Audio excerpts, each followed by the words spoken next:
Good Tuesday morning to everybody. Hope your day is off to a good start. We're on the second game on the July 10th date, Friday, July the 10th, 1987. Game 591 overall in the replay. And it's going to be north of the border. Kansas City Royals, Toronto Blue Jays at Exhibition Stadium. Exhibition Stadium is a symmetrical ballpark. Singles 1 to 9, home runs 1 to 11.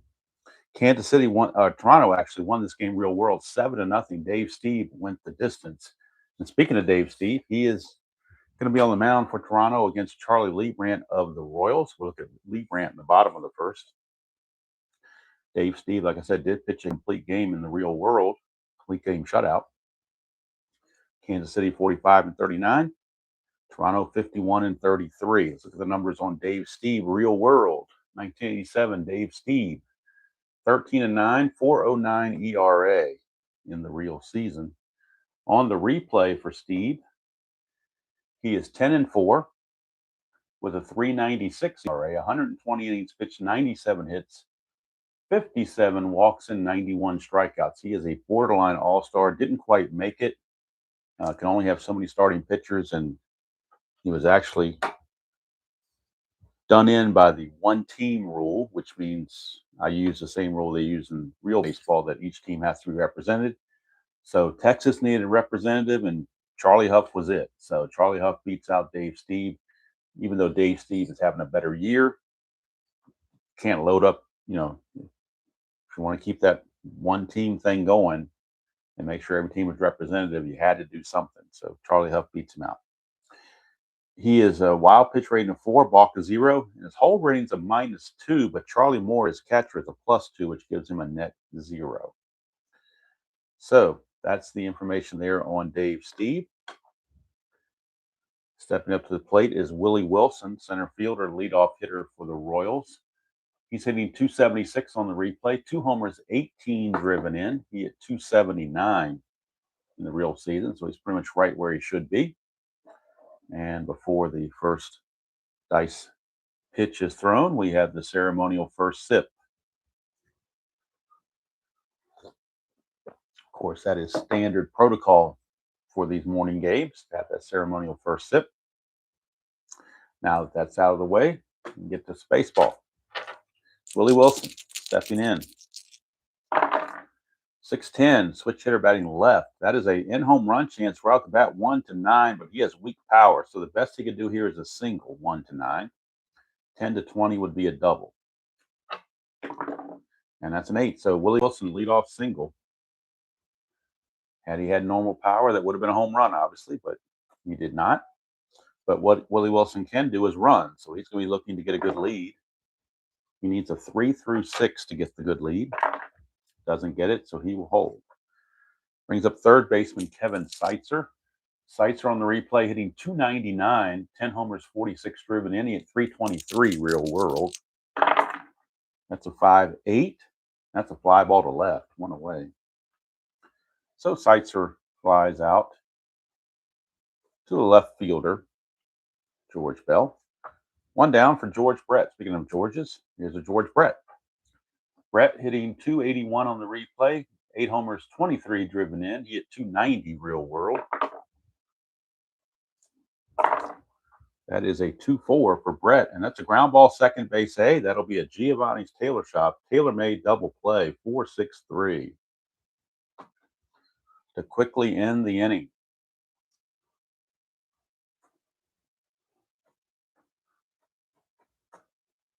Steve got what he needed to get out of this inning. Look at it on the close-up here, a 2-4 for George Brett against the right-hander is a ground ball second base A, and that does lead to a Giovanni's Tailor Shop tailor-made double play. Giovanni's Tailor Shop in Lemoyne, Pennsylvania. If you're in that area and you have tailoring needs, be sure to stop by and see them. Tell them Demo sent you. They'll give you a discount. They're the unofficial sponsor of the channel, but the official sponsor of the Giovanni's Tailor Shop tailor-made double play of the game. Now, the bottom of the first, we're looking at left-hander Charlie Leibrandt. Leibrandt, 16-11, 3.41 ERA in the real season. On the replay, however, he's not doing quite as well. He's 4-9, 3.70 ERA. So his ERA is not bad. He's just not getting run support because his metrics are pretty good. 370 ERA, 131 innings pitched, 125 hits, 45 walks, 85 strikeouts. So it's just, I think it's more so a factor of not getting run support. All right, so leading things off for Toronto will be their switch hitting shortstop, Tony Fernandez.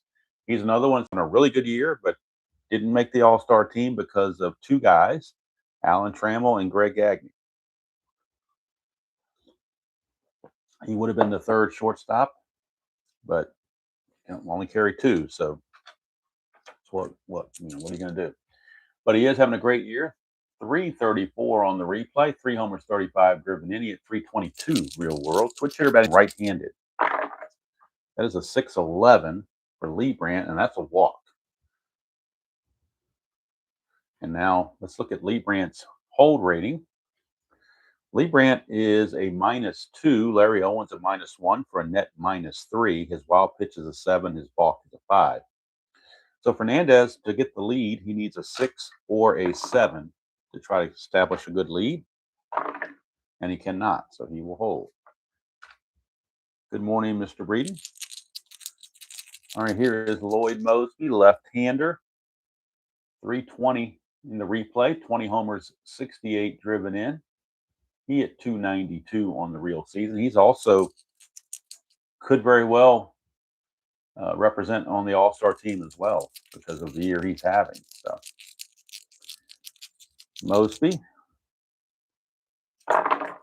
6'11", lefty, ground ball first base X. This is a chance for George Brett, but he was holding Fernandez on. So that's going to drop his range from a 3 to a 4. So it's going to be a 4 E12 now. 4 and a 10, this could make a difference.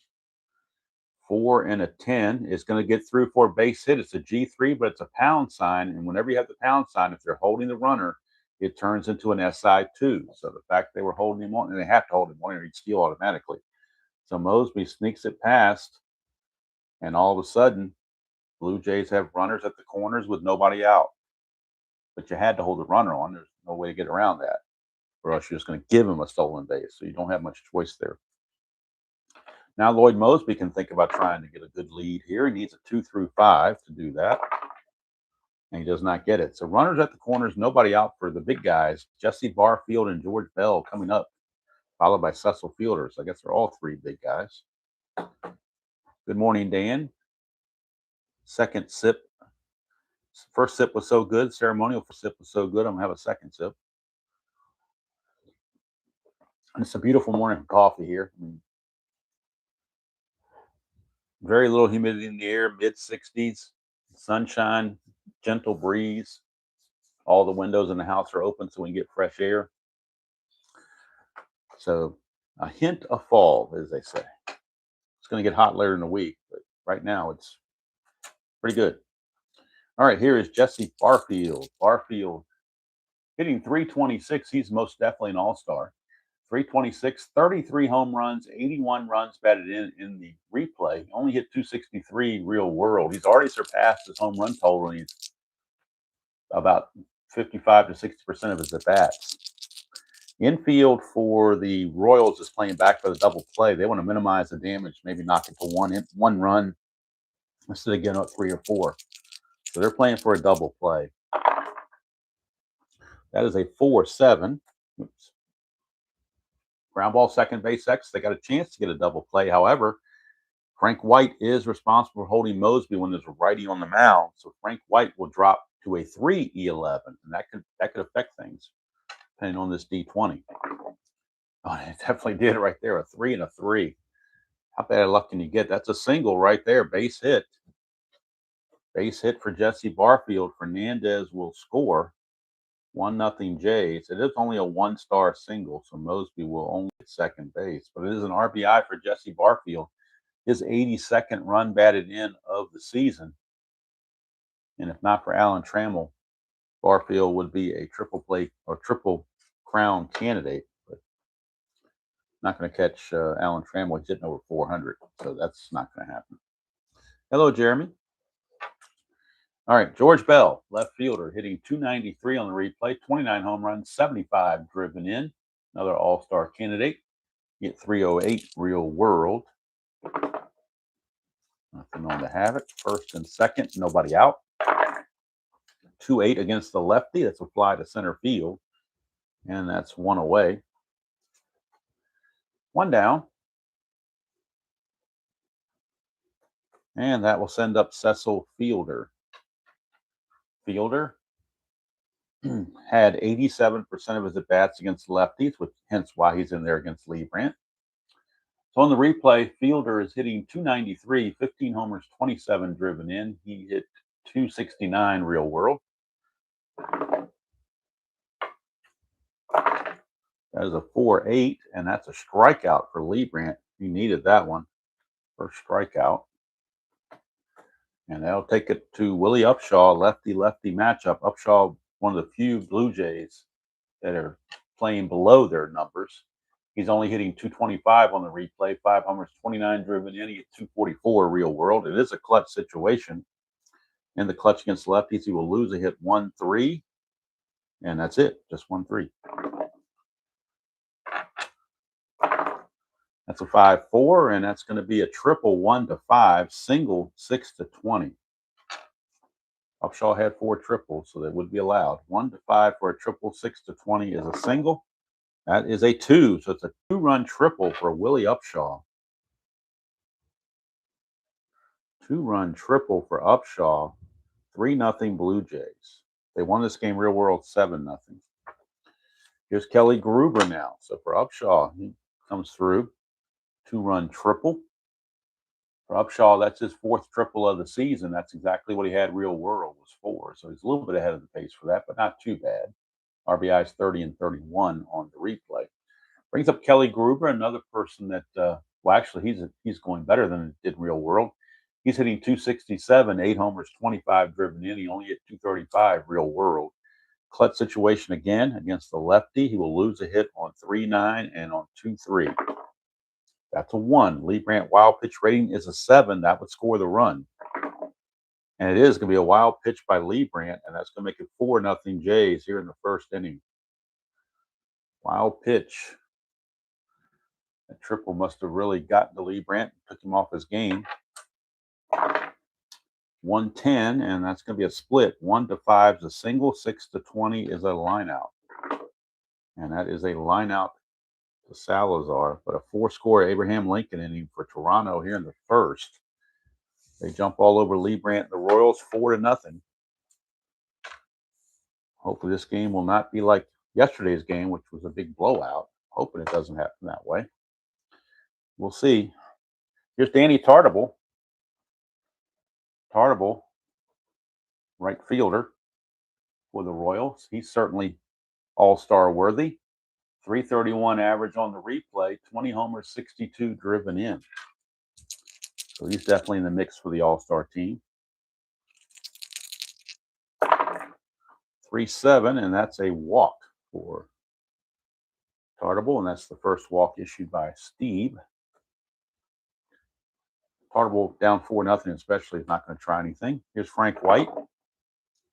White hitting 240 on the replay, 10 homers, 30 driven in. He hit 245 real world. That is a 2-8, and that's going to be a double 1-8, single 9-20. And that is a double, 2 stars. That'll put runners at second and third with nobody out. For Jim Eisenreich, the designated hitter. J infield is back. They lead 4-0. No reason to play in right now. 4-6, and that is a walk. It's going to load the bases. So uncharacteristic control problems here for Steve. He had been doing pretty well as far as walking guys, but it's walk 2 this inning. Bases loaded, nobody out for Bo Nose. Bo Jackson could tie the game with one swing of the bat. He's hitting 246 on the replay, 14 homers, 38 driven in. He hit 235 real world. Infield looking for that double play. It's a 4-9, and that's going to be another walk from Steve. He's walked 3 this inning. That will force in the first run of the game to make it 4-1. Base is still loaded and still nobody out. For the bottom portion of the order, Angel Salazar. Salazar hitting 225 on the replay, 2 homers, 16 driven in. He at 205 real world. Steve needs to get his control back. 611. That's a ballpark single check. It's a 1-9 for Salazar. And that's a 16, so he will line it to Fernandez, 1 away. Everybody gets back to their bases. 1 down for very light hitting catcher Larry Owen. Larry Owen on the replay is hitting 105, a homer and 2 driven in at 189 real world. 610, that's an in-home run chance, though, and he does have normal power against lefty. I'm sorry, he's facing a righty, so it's weak power. So 1-3, we would get a single, 2 stars. 4-20 is going to be a double. So Larry Owen's going to come through. And that's going to be a double for Larry Owen. And this might clear the bases. Scoring is White. Scoring is Eisenreich. Bo Jackson's got plenty of speed. He's a 17. Not being held is an 18. Center field arm's a 0. So 1-18, and he will come around to score. And he does. So it's a base clearing 3-run double from light hitting catcher Larry Owen, of all people. That's only his 3rd, 4th, and 5th RBI. He got more RBIs in that one at bat than he's had all season. That's just the way it works when you get the right spot. And all of a sudden, it's a 4-3 game. Still only 1 out. Back to the top of the order for Willie Wilson. All those walks coming back to roost. All 3 walks scored. Here's Wilson, 6-9. And that's trouble for Steve. 1-2 is a triple. 3-20 is a double. And that's another double. Back-to-back doubles. That'll score Owen, and we get a tie game at 4 apiece. That did not take long at all. There's Kevin Seitzer. That's a 1. Steve's wild pitch is a 4. No wild pitch. 2-7 for Seitzer. Fly to center. 2 down. 2 away, and the 9th man to bat in the inning, George Brett. Clutch situation for Brett. Brett in the clutch will gain some hits, at least 1 hit on 3-2. Everything else looks neutral. That's a 2-11, and that's a ballpark single check, 1-9. And that's a 6 base hit. It's only a 1-star single. It's going to load. It's going to put runners on the corners.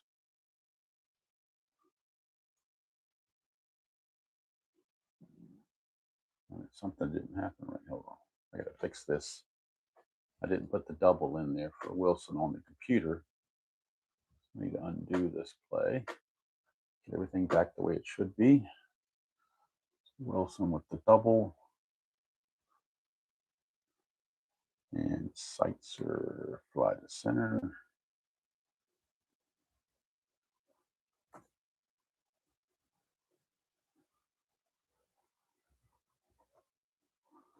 And now the single by Brett, puts runners on the corners. Steve is fatigued. So he's given up 5 runs this inning.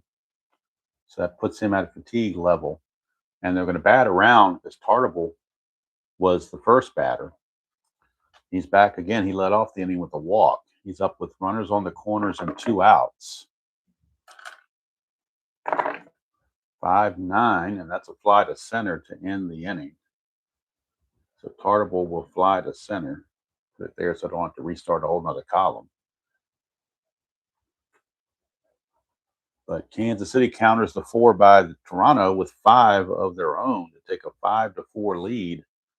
And Steve will pitch the rest of the game in his fatigue mode. So he may have a very short outing coming up. Getting a reprieve is Charlie Leibrandt. He's all of a sudden inherited a 5-4 lead. And he's going to be facing Garth Orge. Another underperformer for the Jays. As far as the replay goes. Orge is only hitting 161 real world. No homer, 16 driven in at 210. I'm sorry, 161 on the replay, hit 210 real world. 212 against the lefty. That's a Lomax plus injury, so it's a chance that Garth Orge will have to come out of this game. 1-6, he can stay in. 7-20, he's got to come out. If he gets to stay in, he fights it off. Whatever was bothering him, he fought it off and stays in the game. So there's one out, and that brings up the catcher, Charlie Moore. Toronto is definitely not quite as effective against the lefty pitchers normally because they haven't used guys like Charlie Moore and Cecil Fielder and Garth Orge instead of using, Rance Mullenix and Ernie Witt and Fred McGriff, those guys. So when the lefties sit on the bench, that can affect them. Charlie Moore on the replay is hitting 184, a homer and 3 driven inning at 215 real world. As a 2-4 for Moore, and he's going to line it right to Salazar, out number 2. 2 up, 2 down for Tony Fernandez. Fernandez walked and scored his first time up. 4-7, switch hitter batting right-handed, and that's ground ball second base X. I'm sorry, 4-9, not 4-7. 4-9, ground ball to second. And I got to make sure I read my dots right. 4-9 is ground ball to second. Easy play, Frank White, and that's going to do it. 1-2-3 go the Blue Jays here in the second inning. At the end of 2, it is Kansas City 5 and Toronto 4. Was not expecting a slugfest. Stieb is out, but by rule, by giving up 5 runs in the first inning, he becomes fatigued. So if he hits a dot, the way I play it, when he hits a dot, he's got to come out. So that's I don't think that's in the rule book. That's my personal rule. I feel like if you hit the dot, you come out. All right, here's Frank White. 3-7 for White. He grounds it to third, and that's 1 away.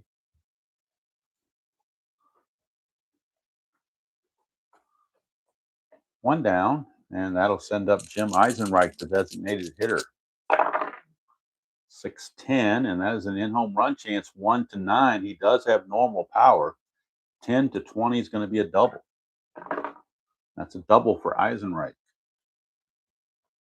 1 out double for Eisenreich. And here comes Bo Nose. He walked with the bases loaded his first time up to get a run batted in. 5-7, and that is a 1-11 single. Anything else, he lines it to Fernandez. And that's a single for Bo. Puts runners on the corners with 1 out. Toronto bullpen is loosening, as it obviously appears Stieb is not on his game. They do have Jeff Musselman loosening in the bullpen, a left-hander. And he would be coming in for Stieb if things get worse. Here's Angel Salazar, infield, looking for that double play.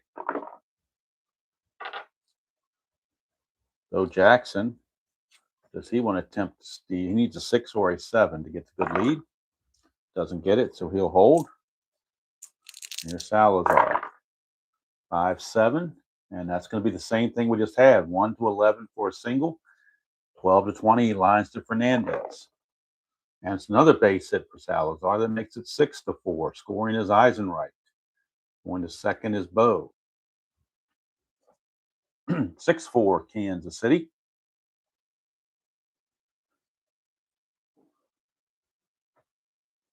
And that brings up Larry Owen. He had the base clearing double his first time up.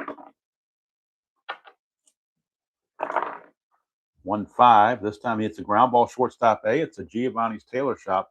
Another one, 6-4-3 double play. Jackson will take third, but now there's 2 away. 1-5 is that ground ball shortstop A. So much needed double play turned by the Jays. However, Stieb not out of the woodwork yet. Still got a runner at third with 2 outs. And the top of the order. Now, wait a minute. Why is that showing? Oh, I'm sorry. That's the third out. My bad. That's the third out. Wasn't paying attention. I forgot that was the first out of the inning. So that was the third out of the inning. That ends the inning. So Kansas City gets the run. I need more coffee, I guess. Kansas City gets a run. Take a 6-4 lead. And we will head to the bottom of the third. It'll be Mosby, Barfield, and Bell. Heart of the order for the Jays coming up. Yes, replay. We had in the first inning, there was a Giovanni's Tailor Shop double play. Started the game off in the first inning. 5-6, lefty. That's a base hit. Charlie Leibrandt giving up the hit to Mosby. And of course, Mosby's going to be looking to get a good lead. He needs a 2 through 5. Doesn't get it. You'll have to hold, but you got the big guys coming up, Barfield and Bell. So it might behoove them to hold anyway. Give these guys a chance. Barfield 6-2, and that's a line out to short. We'll line it right out to Salazar for out number 1. 1 down, and that brings up George Bell. 3-6 for Bell. That's a single. 1-13. 4-20 is going to be a line out. 14-20 is a line out, rather. So 6 is a base hit. First and second. 1 out for Cecil Fielder. Fielder, a strikeout victim his first time. That's a 2-10 for Cecil, and that's a ballpark blast. 2-10 is a ballpark blast for Cecil Fielder. This could put the Jays back in the lead. Needs a 1 to an 11. Doesn't get it. It's a deep fly to left. So 2 down, just missing it. That would have probably knocked Leibrandt right out of the game. Instead, we got Willie Upshaw now. He did triple his last time up, or his first time up, even though it's lefty-lefty. And in the clutch, he loses a hit on a 1-3. That's a 4-3, and that's a fly ball left field. Actually, looking at Bo Jackson, he is a 4. 1-8. This probably is going to drop for a base hit. Oops, wrong chart. Let's get the outfield chart here. 4-8 is going to be a single, 2 stars. So Mosby will score. Going to third is Bell. Upshaw coming through again with another run batted in. And now we're checking for an error. He is an E14. Got to make sure he doesn't commit an error on top of this. E14, he's got to avoid 3, 6, 12, 14, and 17.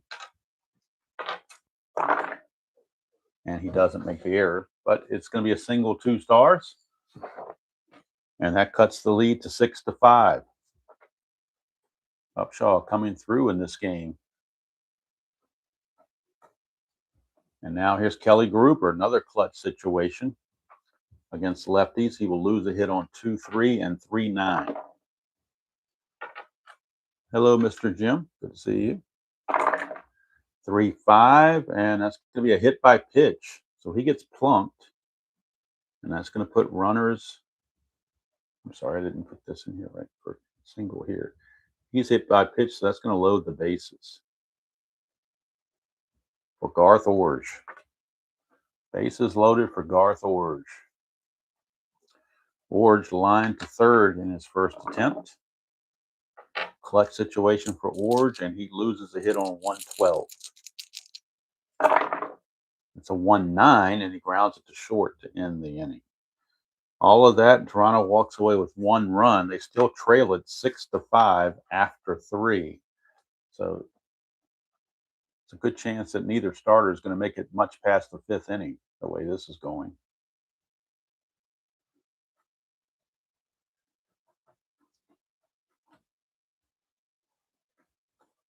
So we go to the top of the 4th, and it's the top of the order for the Royals, Willie Wilson. He is singled and doubled. 2 for 2 to start his day. Hello, Dr. D.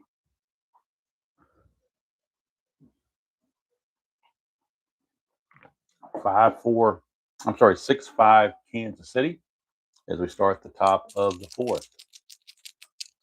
14 hits already in this game. 8 by Kansas City, 6 by Toronto. Stieb, 2-5 to Wilson, and that is a ground ball to first. And Upshaw will scoop it up, take it to the bag, 1 away. Good start for Stieb in this one, in this particular inning. There's Kevin Seitzer. He's all this hitting. Seitzer's 0 for 2, a couple of flyouts. 3-5, and he's going to draw a base on balls. That's been a bugaboo of Stieb.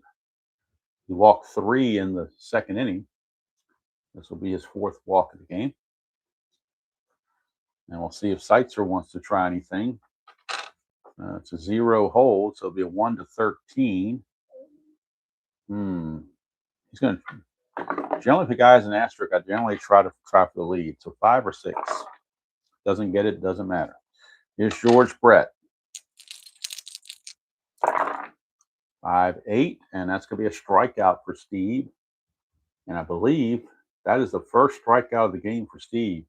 He walked 4, but that's his first strikeout, and pretty good time to get one, get that second out. And now here's Danny Tartable. Danny Tartable. 4-10, and that's a ground ball third base X. We're looking at Gruber, 3E24. 3-15 is good all day long. E24 for a third baseman has to avoid 9, 12, 3, 15, and 18. And 9 is what comes up, so that will be an error on Mr. Gruber. E24 and a 9, the first number listed right here is a 9. And that's what we have. So Gruber boots it. Steve thought he was out of the inning, but Gruber boots it, and that'll keep the inning going. Not what Steve needed. He needed to get out of the inning. Now he's got to deal with Frank White in a clutch situation. White in the clutch, however, will lose a hit on 3-12. That's the only difference. 6-7, and that's a ground ball second base X. This time they're going to give Garth Orge a chance. 4E13.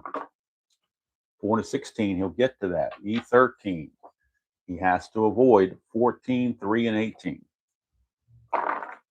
And this time he does it. So Orge makes the play to end the inning.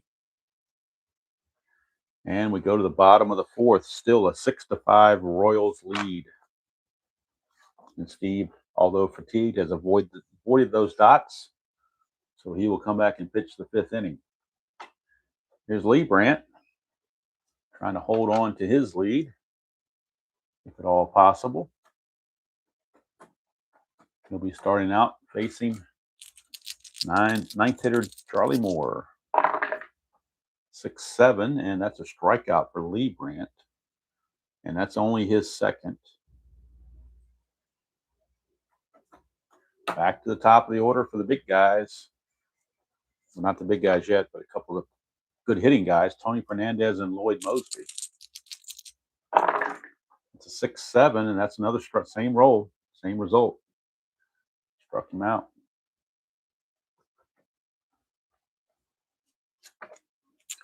Here's Mosby. 4-8 for Mosby, and that's a fly to center. So Charlie Leibrandt, 1-2-3 inning. And how about that? We actually got some pitching. Not sure where that's coming from, but it showed up at the last minute. We go to the 5th. It's still 6-5 Kansas City. Toronto won the game 7-0 real world, but this is nothing like the real world game at all. Here's Eisenreich. He will lead off against Mr. Steve. He's 1 for 1, a walk and a double, 2 runs scored.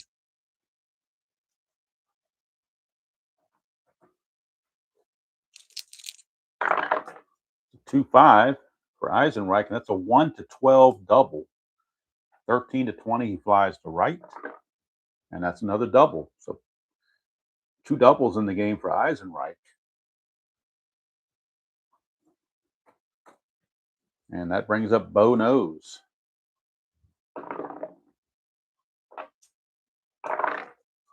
6-6, and that's it would have been a strikeout, but he's fatigued. So it's a single 2 stars, and that means that's going to be it for Dave Steve. Just my house rule. You hit a dot. I think I got that from Inside Pitch. When you hit the fatigue level and you get a dot, it's just like the parentheses and Inside Pitch. That's an automatic pull rating for me. So he will get pulled, and we will have a new pitcher, Jeff Musselman, a left-hander for the Blue Jays. So Steve having some problems here. Steve is going to give up 7 runs at least. He might give up an 8th run if this run scores. He's going to go 4+. Didn't make anybody out in the fifth. Let's input this result in the computer as well. And now I'll go to the bullpen and bring in Jeff Musselman, assuming he's got plenty of endurance, and he does. He's actually been underused, so it's a good time to give him about 2 or 3 innings if he can make it. So Jeff Musselman, on the real season, Jeff Musselman, 12-5, 4.15 ERA, and 3 saves. That's what his real world numbers represent. His replay numbers, he's 4-1 with 1 save, a 4.33 ERA, only 35 innings pitched, 29 hits, 23 walks, 25 strikeouts. So Jeff Musselman, left-hander, is in. He's a 0 hold, which makes him a -1.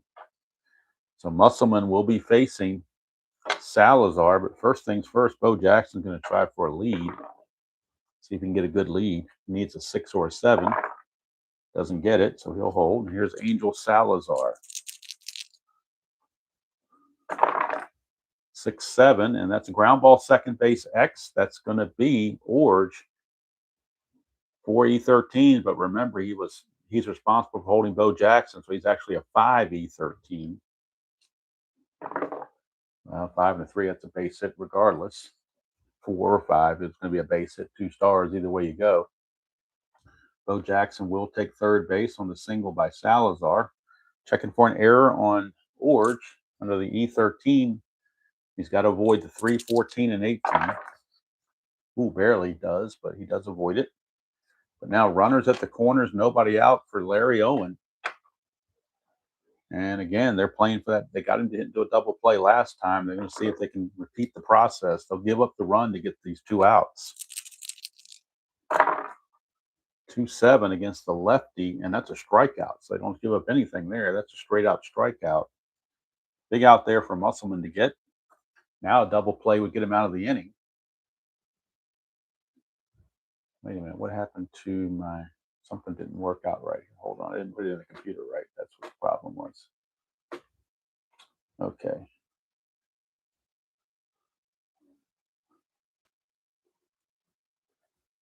All right, and then a strikeout. All right, so here we go. Runners at the corners, 1 out. Willie Wilson, he's a tough guy to double off, or double up, I should say. So they're actually going to bring the infield in now. So they don't think they can turn the double play on Wilson. So the infield is in. Runners at the corners. 6-6, and that's another strikeout for Musselman. Back-to-back strikeouts for Musselman. And now it's going to be up to Kevin Seitzer. Infield can go back to normal. Clutch situation for Seitzer against a lefty. And he loses that hit 1-3, and that's it. Musselman trying to pitch out of the mess. 5-12. Ballpark blast, though. Kevin Seitzer has weak power against lefties, though. So it would not be a home run, but it would certainly be a single that would score a run. 1-11. And that's a base hit for Kevin Seitzer. Bo will score, and now we can close the book on Stieb as that run belongs to him. He's going to give up 8 runs in this game.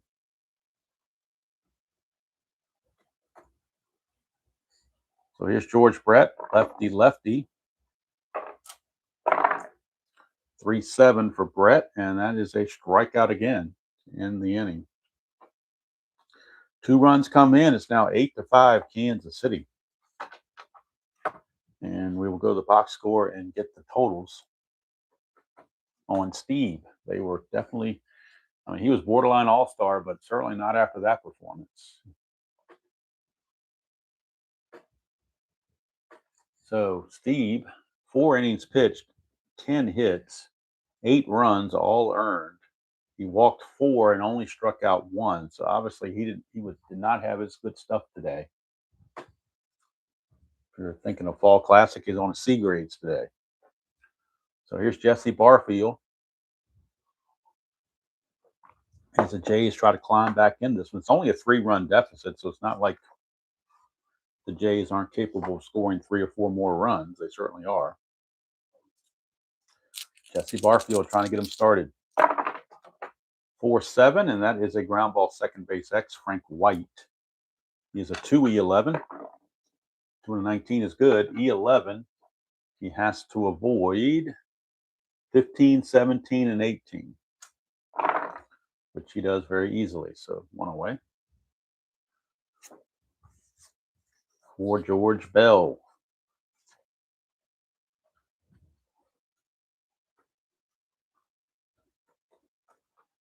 Bell is 1 for 2. 5-9, and that's a ground ball right back to Leibrandt. Easy play there. 2 up, 2 down.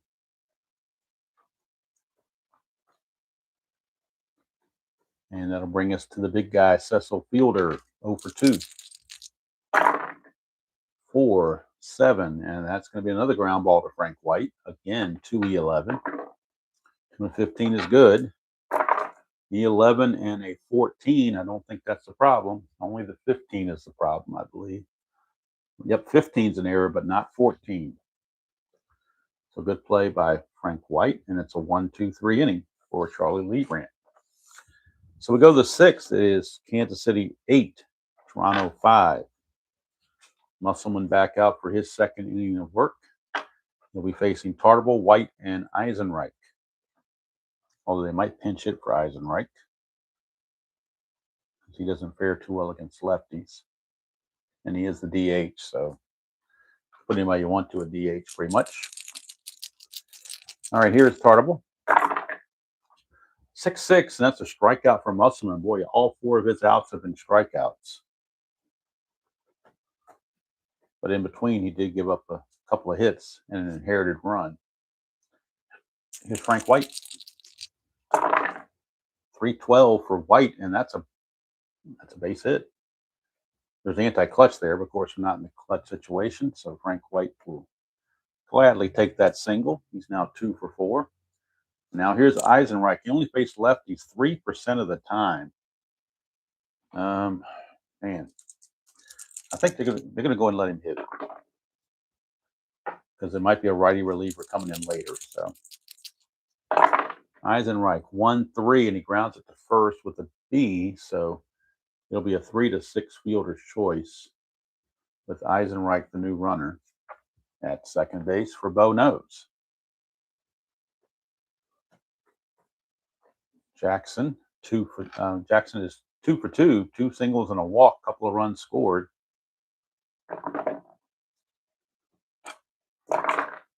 There's a 2-12 for Bo, and he's hit by the pitch. Don't know if that's retaliation for when they hit Gruber or not, but the umpires have issued warnings to both benches saying when that next hit batter, you're gone. So you got to be cognizant of that. Don't know if it was intentional, but when the other guy got hit, could be a seed planted. You never know.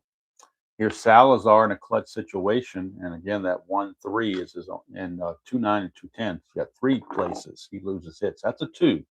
Balk or pass ball. We are looking at a pass ball on Charlie Moore, which is a 5. No pass ball. So here is Salazar. That is a 6-2, and that's a strikeout for Musselman. He gets his 5th strikeout of the game in just 2 innings of work. So he will come back and pitch a 3rd inning. There's no reason not to. As we go to the bottom of the 6th, score still holding at 8-5 in favor of the Royals. Leibrandt out, and he'll be facing Upshaw, Gruber, and Orge.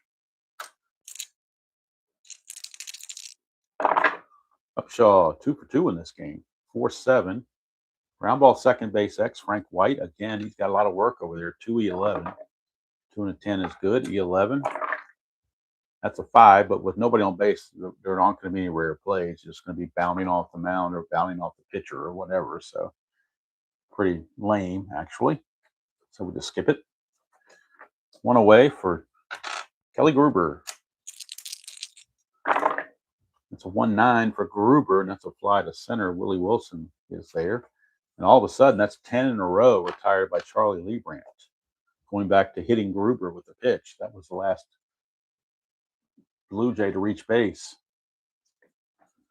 So now here's Garth Orge.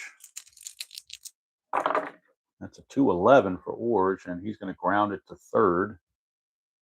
So 11 in a row retired by Leibrandt. He has certainly settled in. And he's gotten run support. It's an 8-5 ball game as we head to the 7th. Musselman is coming back out. See if he can get him 3 innings. Kind of bridge the gap, but because of Stieb's short outing. Here's Larry Owen. 2-6 for Owen, and that's a ballpark blast for Larry Owen. 1-11. Boy, he could be the superstar of this game. He's already had a 3-run double here. This could be a solo shot. 1-11, and he's done it. Larry Owen. Where is he coming from? Larry Owen into this game hitting about 105, and now he hits his second home run of the season. He had 5 real world. This is his second home run. Solo shot makes it a Dolly Parton 9-5 Kansas City lead. So who would have thought that Larry Owen would be 2 for 4 with a double home run and 4 runs batted in? That's why you roll the dice. You never know what's going to happen. Willie Wilson, 5-9, ground ball to second. Orge will make that play. 1 down for Kevin Seitzer. 6-12, and that's a strikeout there. He's not fatigued yet, so the strikeout is good. That's his 6th strikeout for Musselman. 2 down for George Brett, and they will cap Musselman at 3 innings, assuming he can get George Brett. 2-6, and he does not get George Brett. So it's 2-out single for Brett. And here comes Tartable.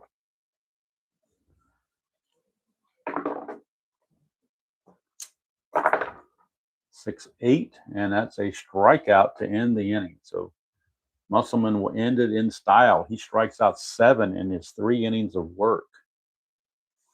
He is going to give up 1 run, the home run from Larry Owen. He gives up 2, 3, 4, 5 hits. He doesn't walk anybody. He does hit a batter, and he strikes out 7. So we go to the 7th inning stretch. It's a Dolly Parton 9-5 special as the Royals are leading the Toronto Blue Jays, and the Blue Jays trying desperately to catch the Milwaukee Brewers, while the Royals are trying desperately to catch the Oakland A's. So it's a very important game for these second-place ball clubs. So Leibrandt, this will be his fatigue inning. He is inning number 7 on his number. So inning number 7, he is going to be in his fatigue status. Here's Charlie Moore. That is a 4-2. And that's a fly ball right field X. We're looking at Tartable. He's a 4. 4-16, he'll get to that. E7, the only errors on E7. 6, 15, 16, and 18. And that's a 14, so he gets by with it. There's a 15 and a 16, but no 14. So good play for Danny Tartable. On the way back to the top of the order for Tony Fernandez. He's been kept in check. 0 for 2 with a walk and a run scored. 1-7, and that's going to be a base hit for Tony Fernandez. 1-3 a double, 4-20 a single. Single for Tony Fernandez. And down by 4, they're not going to have him run. You don't want to get thrown out on the base paths. Here's Mosby. 6-7. Struck him out. Leibrandt with the strikeout. There's a dot there, but he has not reached fatigue. Oops, that's strikeout number 4 for Leibrandt. Now it's up to Barfield.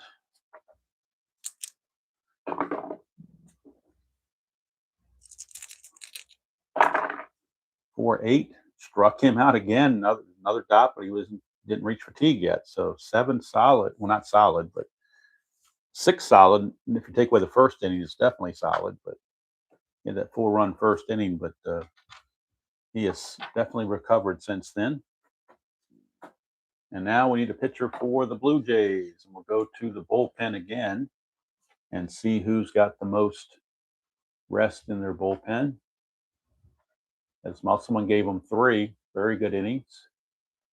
And it looks like,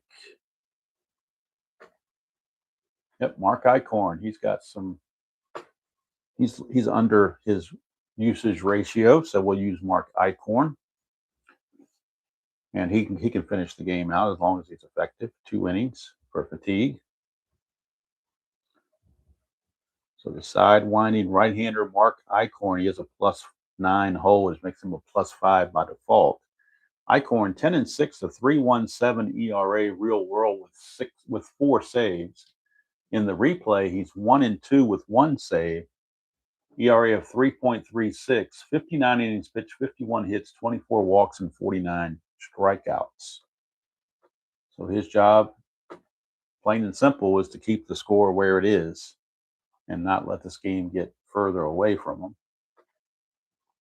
Leading off for the Royals will be Frank White. It'll be White, Eisenreich, and Jackson.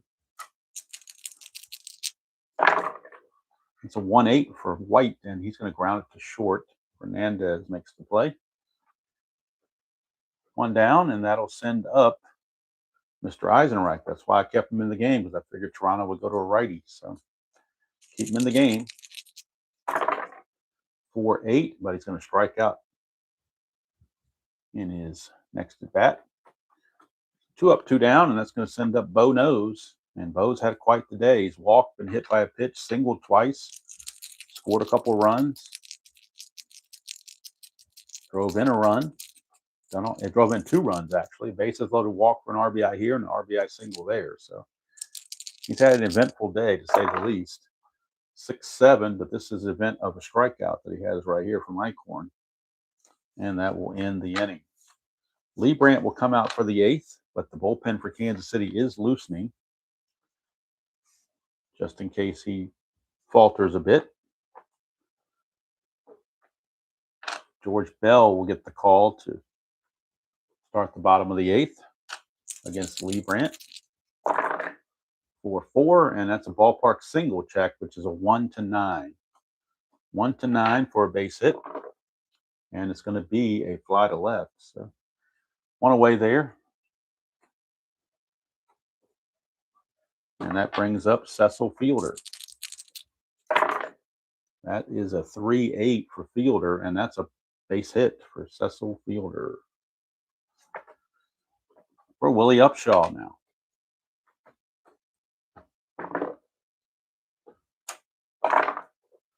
3-5 for Upshaw, and that's going to be a double 1-10.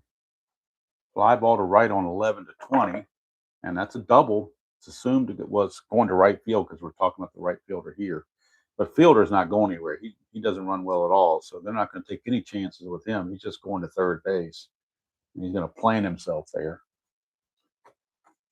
So now, the problem with Kansas City is if you bring in a right-handed reliever, you open up all those lefty pinch hitters. So they may be going to a lefty reliever in Jerry Don Gleaton, and that's what they're going to do. They want to keep those right-handers or left-handers on the bench.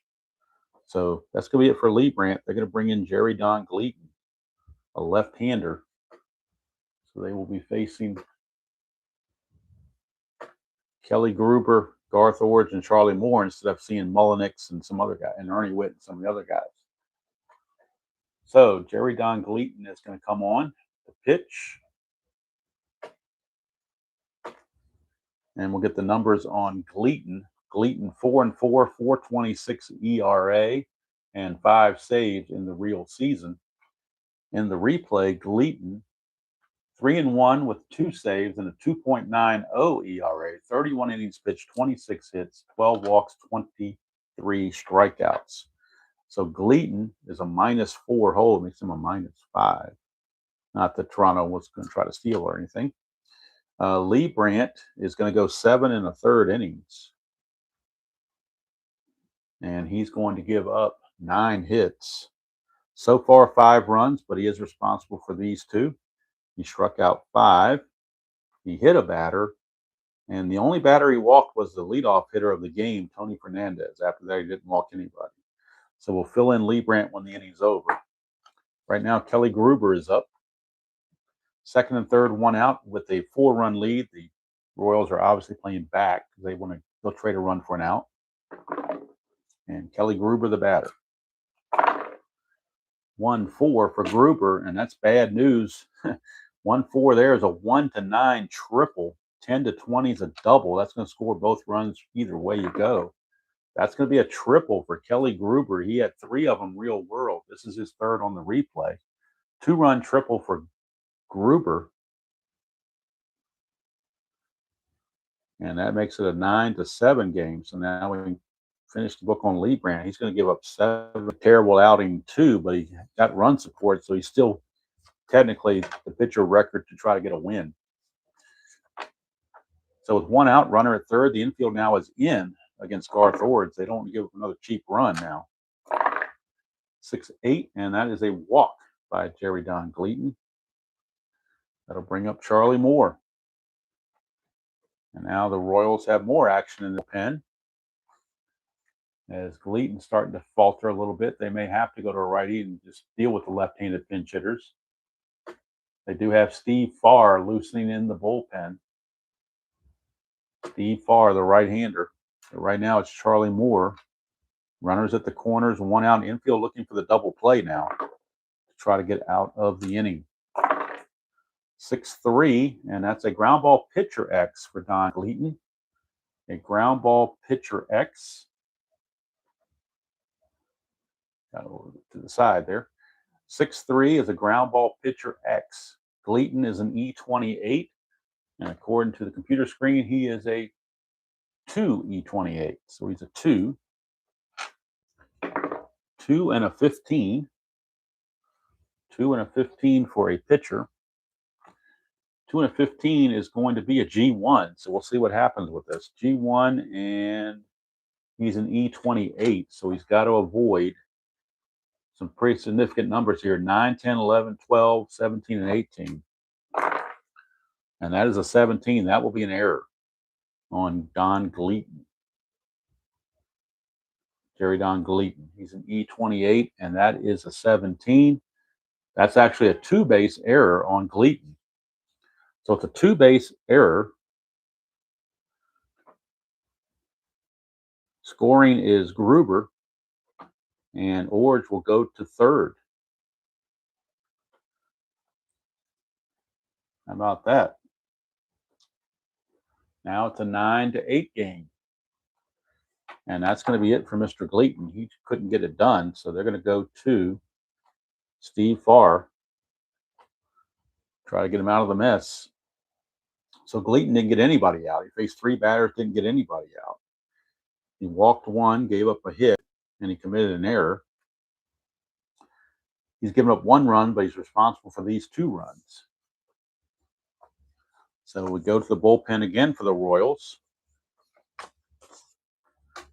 And they bring in Steve Farr. So we'll go to the bullpen. We got to go to the computer to bring in Steve Farr. Let's get his numbers. This is going back a back and forth topsy-turvy game here. Neither team just wants to win it, apparently. They're both doing their darndest to lose it. So Steve Farr on the replay, or on the season rather, was 4-3 with a 4.15 ERA and 1 save. I, however, have used him mostly as a closer. He's 3-3 with 11 saves and a 3.93 ERA. 55 innings pitched, 51 hits, 34 walks, 53 strikeouts. And he's going to be facing the top of the order, Tony Fernandez. Hello, Jason. Came in at a good time and a good one here. It's now a 9-8 game with 1 out and runners at the corners. New pitcher in, Steve Farr, facing Tony Fernandez. Infield looking for that double play.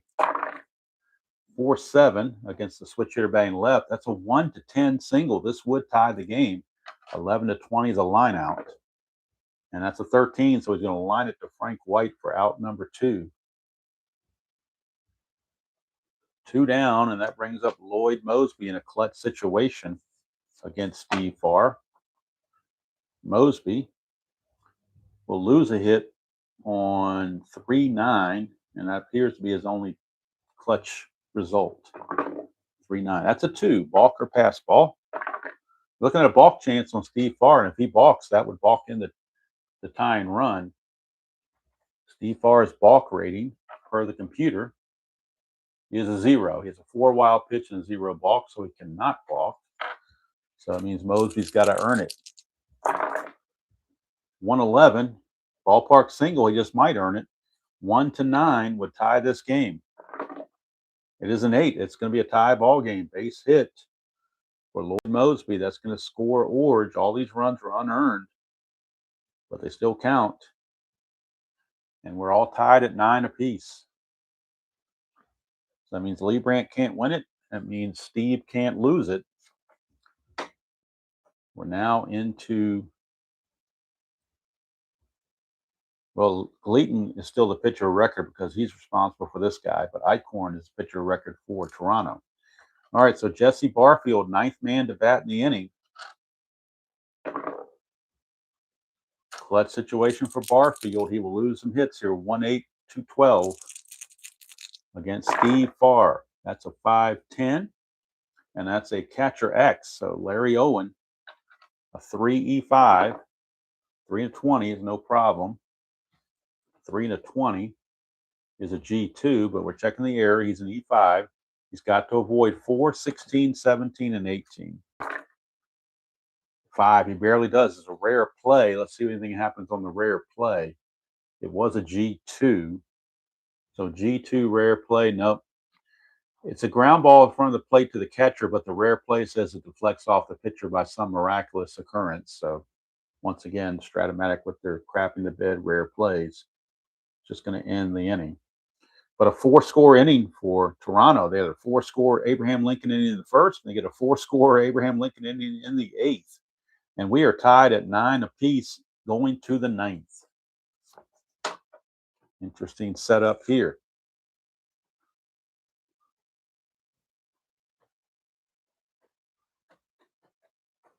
So we can close the book on Gleaton. So let's go to the box score and get his official, what he gave up.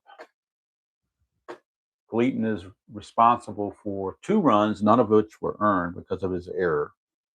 And Farr and Eichhorn still in the game. So, all right, top of the 9th we go. Royals might be looking to some pinch hitting here.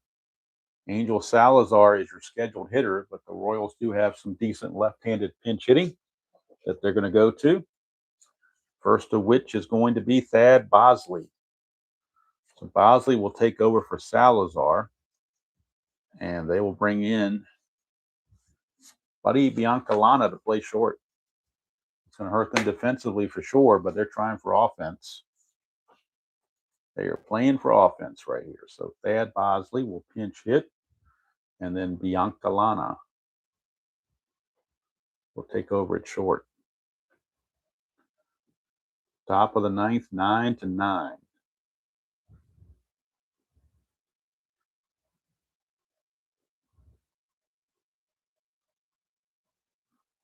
Nine runs, 15 hits, and 1 error for Kansas City. 9 runs, 11 hits, and 1 error for Toronto. That's the recap so far. So Thad Bosley, I'm going to bring him on the computer, get his numbers. Thad Bosley. And Jamie Quirk has picked up a bat to hit for Owen as well. So Bosley, in real world, he had 279, but on the replay, he's only 188. So he's definitely underperformed, but he's still a good hitter. Definitely still a good hitter. Hello, Kathy. I haven't seen you in a long time. Hope you're doing well. Hope Mr. Gudeman is doing well. I haven't heard from him much lately either. I see him on, he puts on a update every once in a while. Hope he's doing well. Here's Bosley, the pinch hitter. 5-7, and that's going to be a ground ball shortstop X. So Tony Fernandez will get to it automatically. He's a 1. We're checking E17. And for a shortstop, E17, he's got to avoid 15, 16, and 17. Has to avoid those numbers. And he does with 12. So good play. Tony Fernandez takes care of Thad Bosley. Biancalana will take over at short in the bottom of the 9th. 1 away, and now we're going to get a pinch hitter for Larry Owen, despite the fact that he's doubled and homered. But you just can't. you just can't think he's going to keep doing that. So they will go with Jamie Quirk to pinch hit and stay in the game to catch. So Quirk it is. So Quirk will pinch hit and then catch. Jamie Minute Quirk. Let's get his card out.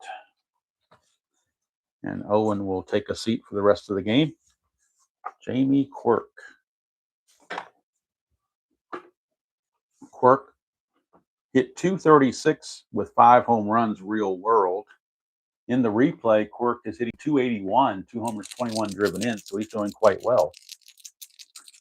Eichhorn 6-7 against the lefty, and that's a strikeout. So it didn't matter who I brought in. 6-7 was going to be a strikeout regardless.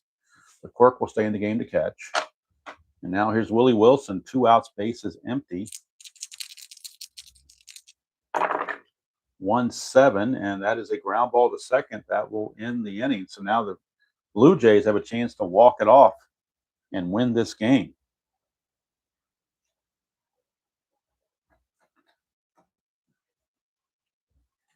Computer is prompting me to put in my defensive replacements. So Quirk in to catch and Biancalana in at shortstop. Steve Farr is going to stay in there to pitch. So it'll be Farr facing George Bell. Probably a pinch hitter for Fielder. Will probably have Fred McGriff most likely and take over at DH. So they're going to pinch hit for Fielder with Fred McGriff. Or do we pinch hit? Actually, we're going to pinch hit with Rick Leach. He's got a better average. So we have George Bell, Rick Leach, and Willie Upshaw. Those will be the scheduled hitters. So Rick Leach, the DH. Leach, your new DH. But first things first, George Bell could end the game with 1 swing of the bat, obviously. So don't want to get ahead of ourselves too much. Bell, of course, hit 47 home runs real world to lead the league. He's got 29 on the replay. It would be something if he hit his 30th home run on the replay to walk this thing off in the bottom of the 9th of a topsy-turvy game. 4-8. No, but he will get a base hit. 1 to 16 is a double. 17 to 20 is a single. And that's going to be a double for George Bell to start things off. Double for Bell. And now with Leach, they're going to walk Leach intentionally because his run doesn't mean anything. So Leach will get the intentional pass. And then that sets it up for Willie Upshaw now. And this is where you'd love to bunt, but man, Upshaw is just not a good bunter. So, all right. So Fielder would be pinch hit for by Rick Leach. Let's do that on the computer. Keep everything accurate here. So Leach comes in for Fielder, and he will be given the intentional pass. Now the question is, do they have anybody on the bench that can bunt? I don't like the bunt, but this is kind of a screaming situation to bunt. But the best bunters are C's on the bench, so nobody better than Upshaw. I just think you have to swing away here. So just do what you got to do. They just don't have the guys that can do it. Question is, do you pinch hit for Upshaw? A 244 hitter, and he's a home run away from the cycle, so I don't think we're going to pinch hit for him. So first and second, nobody out. Farr needs a double play in the worst way. But if he hits a home run to walk this off, he will hit for the cycle. He's tripled in the first, singled in the third, and doubled in the 8th. Not that that's going to happen. Just point that out.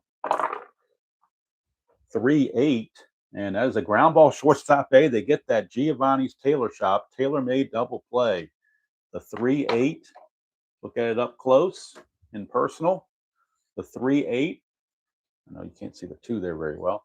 3-8 against the right-handed pitcher is a ground ball shortstop A. So that's where we'd love to have been able to bunt, but he just was not a good bunter. So by walking Leach intentionally, it set up the double play to help him out. It does move Bell to third. But now they're 2 away for Kelly Gruber, and they will pinch hit for Gruber with Rance Mullenix, a left-hander. Of course, they could always walk Mullenix too, which is what they will do. So his run doesn't mean anything. They're not going to let Mullenix beat them. And now they're going to pinch hit with Manny Lee. Manny Lee is going to pinch hit. Manny Lee will pinch hit for Orge. And if it goes extra innings, he would stay in the game to play second base. And then you have Mullenix, who will stay in the game to play third if it goes extra innings. So Mullenix, so both pinch hitters get intentionally walked. And now Manny Lee pinch hitting for Orge. And if it goes extras, he'll go to second base. Same with Mullenix. If it goes extras, he'll go to third. So runners are at the corners with 2 outs for Manny Lee. Clutch situation for Lee. He will lose a hit on 2-7. But Steve Farr trying to get out of a mess that he's brought upon himself, actually.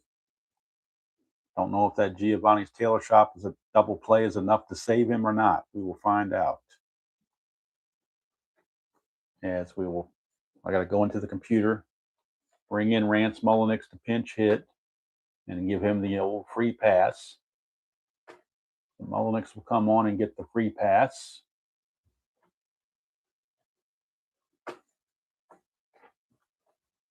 And now we bring on Manny Lee. They still have Witt and McGriff on the bench. And Witt is on deck to pinch hit for Moore. If this, say Manny Lee walks or something to load the bases, they would bring in Witt to pinch hit for Moore. But right now, Manny Lee in a clutch situation against Steve Farr. Got to watch out for a potential wild pitch or pass ball as well. That's a 2. I say that and I just roll a 2. I mean, what's going on here? It is a wild pitch chance for Steve Farr. Steve Farr's wild pitch rating is a 4. 1-4, and the game is over on a walk-off wild pitch. 6, it is blocked by Jamie Quirk. So that'll keep things going for Manny Lee. 5-6, and that's a strikeout for Farr, and that will end the inning and send us to extra innings. 9-9, the score. Now, what about Eichhorn? He's pitched 2 innings already, but he's capable of going 3 innings, so they will leave him in there to pitch. And now on the computer, I've got to go in and mark all these guys at their new defensive positions.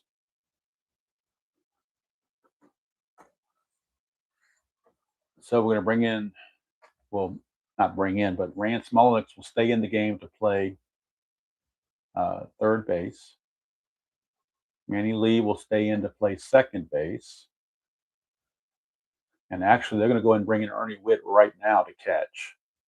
They're not going to wait around. He's a better defensive catcher. So they're going to bring in Witt to catch now. Going to catch in the 10th inning, Ernie Witt. And that will leave Fred McGriff as the only bench player left for Toronto. As Ernie Witt will come on and catch in place of Charlie Moore. He's a much better defensive catcher. He's a 2.02 as opposed to a 3+2 E2. So he's a much better defensive catcher. And he will lead off the bottom of the 10th as well. So Kevin Seitzer will lead things off here in the top of the 10th. 9-9 ball game.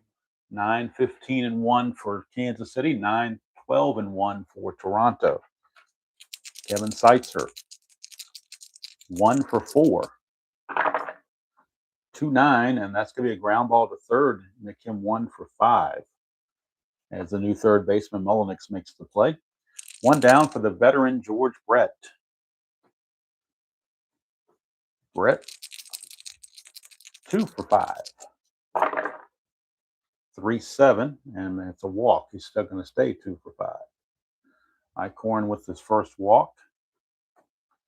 And that'll bring up the dangerous Danny Tartabull.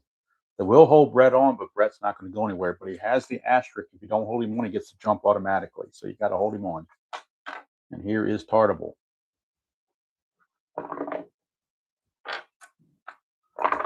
That is a 212 for Tartable, and that's a ballpark single check. It's a 1-9. That's a 14, so he will foul it out. Ernie Witt out number 2, and here comes the venerable Frank White. See what he can do. He's 2 for 5. Single, double, and 3 groundouts, 1 to each of the infielders. 5-8, and that's going to be a strikeout for Eichhorn, and that's going to do it for Eichhorn. He's going to go 3 innings. I don't think we can ask any much more of that from Eichhorn. We will go to the bottom of the 10th. We'll see if Farr is going to come back or not. He, let's see, Farr pitched 2/3. He's gone an inning and 2/3. He can go 3. Oh, he's definitely coming back. He's got a fatigue of 3, so there's no question about that. He's definitely going to stay in there. For Eichhorn, let's get Eichhorn's numbers. Eichhorn went 3 innings, didn't give up any hits or runs. He did walk a batter. And he struck out 1, 2, 3, 4. Excellent outing for Eichhorn. If it goes to the 11th, we will see, most likely, we will see the Terminator coming in from the Toronto bullpen, Tom Hinkie, most likely. All right, so the bottom of the 10th we go, and Ernie Witt. Ernie Witt is the man. He had come in to catch, so he's already in the lineup. On the replay for Ernie Witt, he's hitting 253, 9 homers, 29 driven in. He hit 269 real world, so a little bit underperforming. But he's got normal power, so he could walk this thing off with 1 swing of the bat. Bring this over just a hair more. Okay. So Ernie Witt is going to lead things off. He'll be followed by the top of the order, Mosby and Fernandez. That's a 4-8, and that's going to be a double 1-9. Double on a 1-9. And a single on a 10-20. And that's a base hit single for Ernie Witt. Leadoff single. Can't pinch run for him because they have nobody else to catch. But he did get on base. That's why they brought him in. Now, Tony Fernandez is an A bunter. And we will go ahead and execute the bunt. The only problem is, well, if you walk guys here, you're going to eventually get to Bell or Barfield. So I think you kind of have to do that, I think. Kind of have to do that.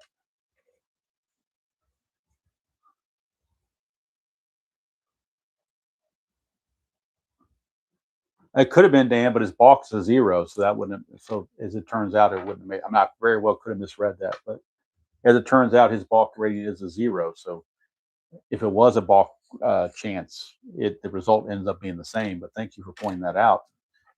I'll have to keep better sharper eye on that. You get the extra innings and your coffee gets cold, you can kind of get a little bit off on these things. So the question is, if you bunt with Fernandez and it's a successful bunt,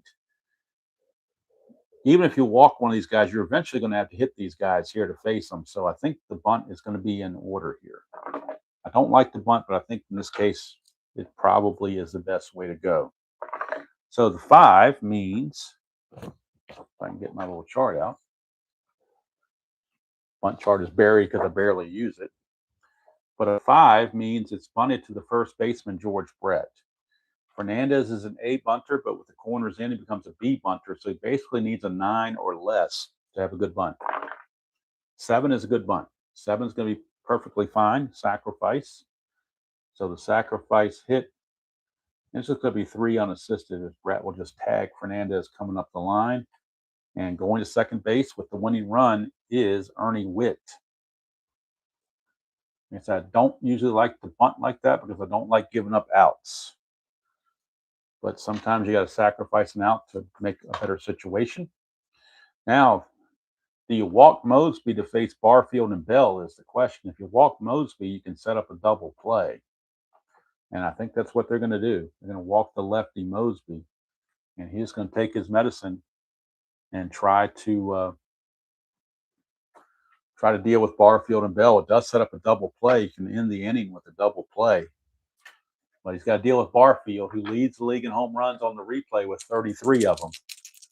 So he could be in just in a rock and a hard. There's no good place for Farr to go here. He's got to do something. So Barfield 5-8, and that's a strikeout. So that's certainly one way to get out of some trouble. But he's not out of the woods yet. He's still got to face George Bell.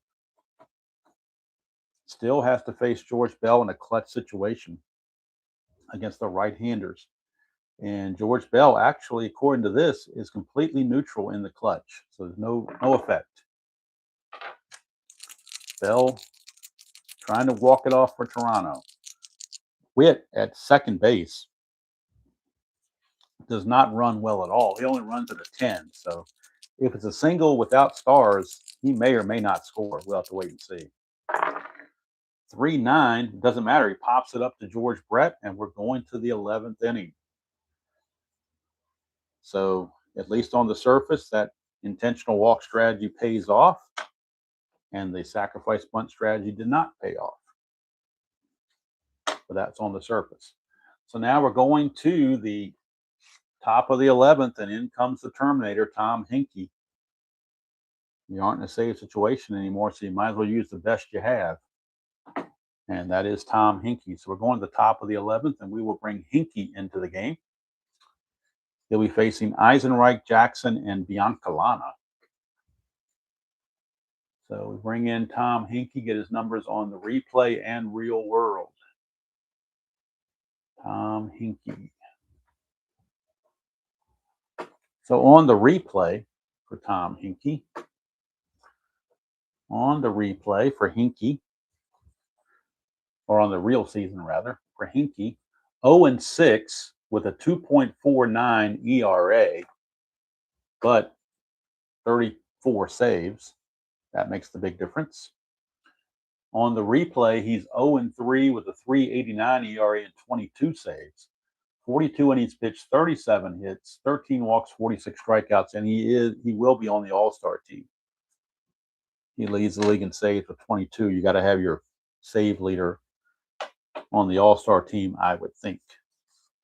All right, so it's Eisenreich, Jackson. So let's bring this back just a hair so we don't lose anything. So we have Eisenreich, Bo Jackson, and Buddy Biancalana. Top of the 11th, tied at 9. 1-4 for Eisenreich, and that's a ground ball right back to Hinkie. One away. One down, and here comes Mr. Bo Knows, Bo Jackson. Couple of hits, a walk, hit by a pitch, and a strikeout. That is a 2-9 for Bo, and he struck him out. Another strikeout for Bo. 2 down, and here comes the great Buddy Biancalana. As you can see, he hit 213 real world with a home run, which was against the lefty. He has weak power against righties.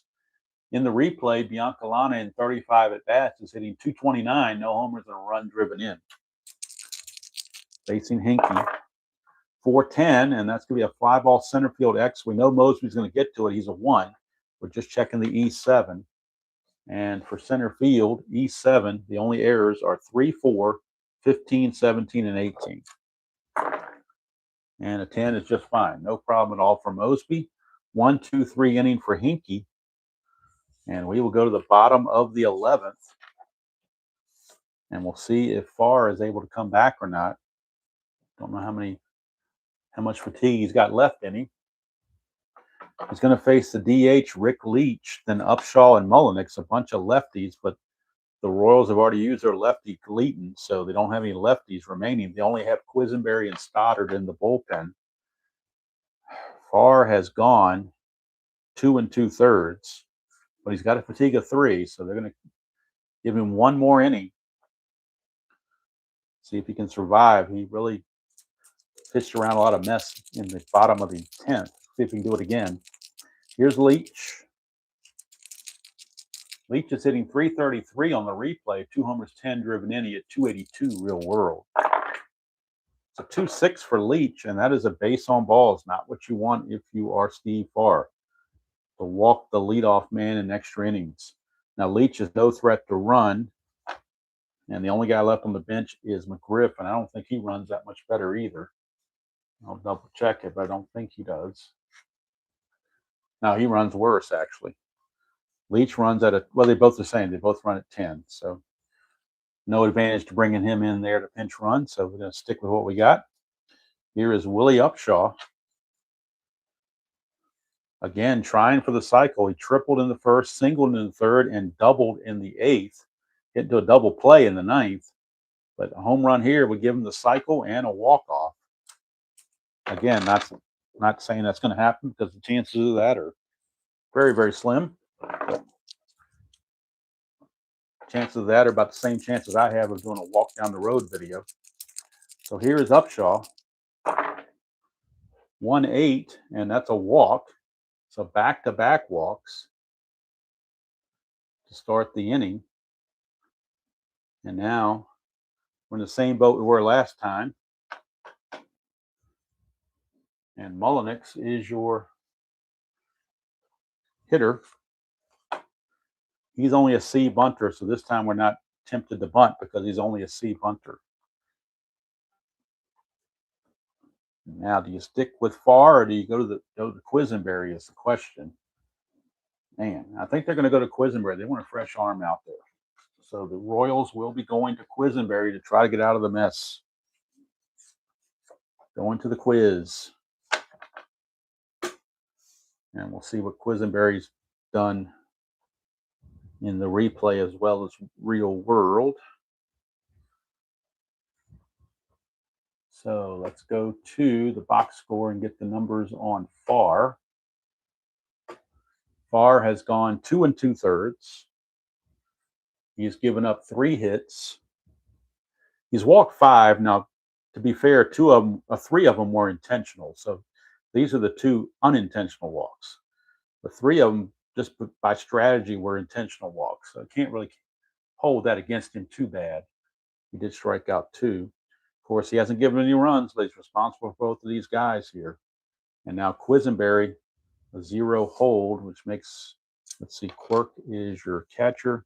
He's a +1. Not that anybody's going to steal, but just for general purposes, just want to make sure it's listed there.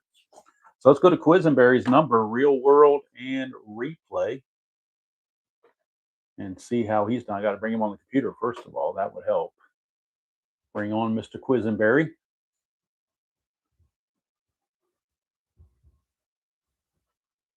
Quiz. Here he is. All right. 8 saves. On the real season, Quisenberry, 4-1, 2.76 ERA and 8 saves. Those were his real world numbers. Let's see if I can take the glare off of this. Maybe that would help a little bit. All right. And then on the replay, let's get his numbers on replay.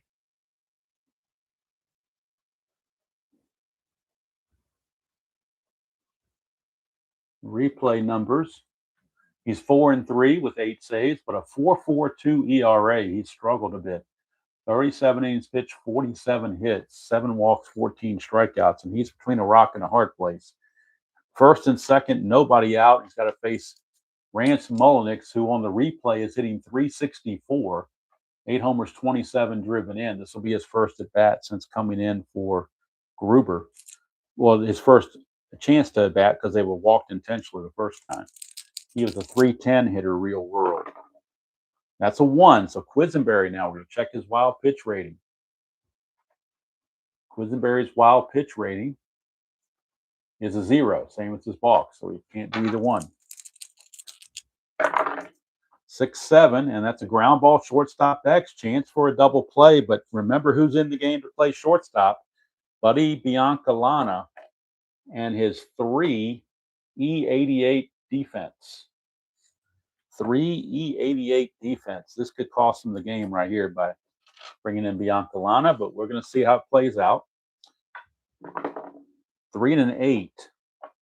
3-8 is going to be a G3. They'll at least get an out, assuming there's no error. But a shortstop E88 It's not as bad as you think. 9, 11, 12, 14, and 16. Those are the errors. And that's an 11, though, so that will be an error. So Biancalana will boot it, and the bases will be loaded with nobody out. So Biancalana, they had a chance for a double play ball. Quisenberry did exactly what he wanted to do, get the ground ball.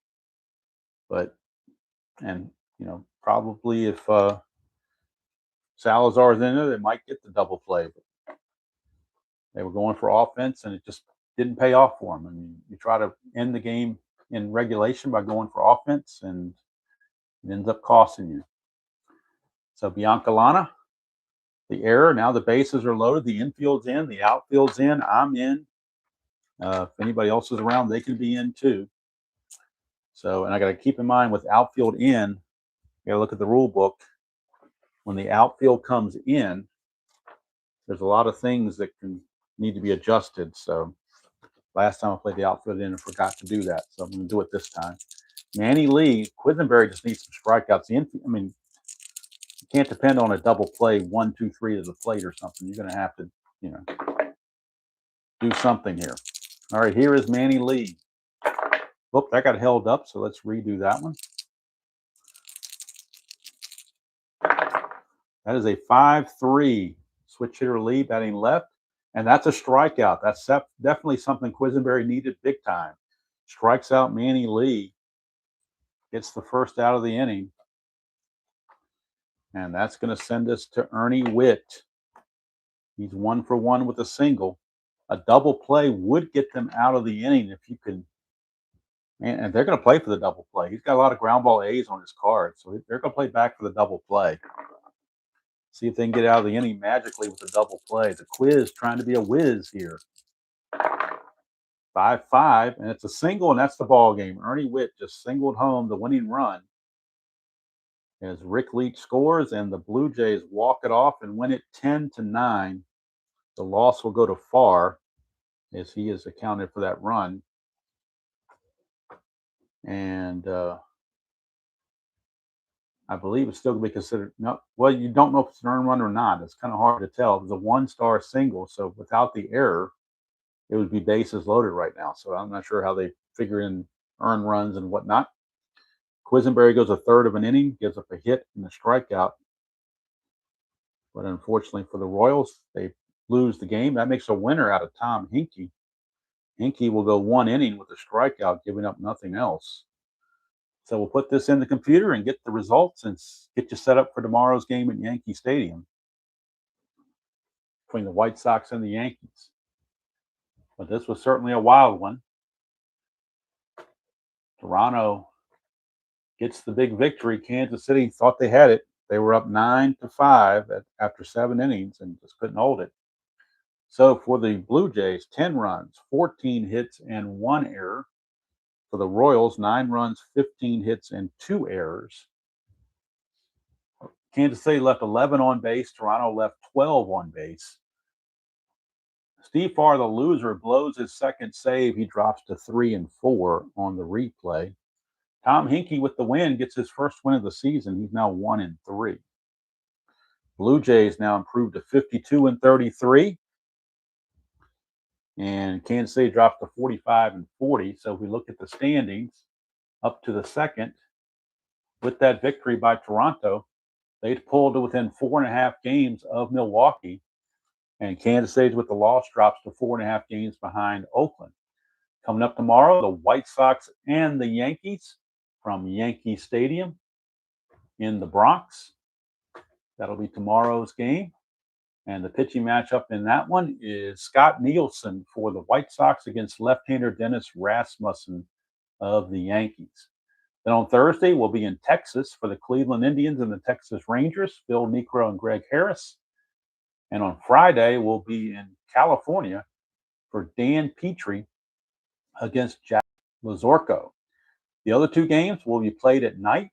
I'm not sure when, or I might play him in the afternoon to take Spokane Steve's spot since he's unable to play right now. I might try 1 game in his slot and maybe 1 game at night.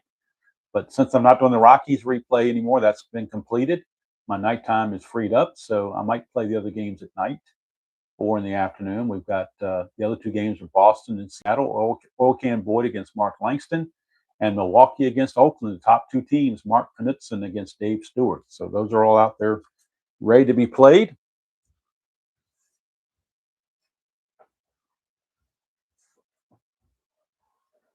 And then we'll see what happens from there. I think there's still some smoke thing there. I believe that's what the situation was with some wildfires or something like that.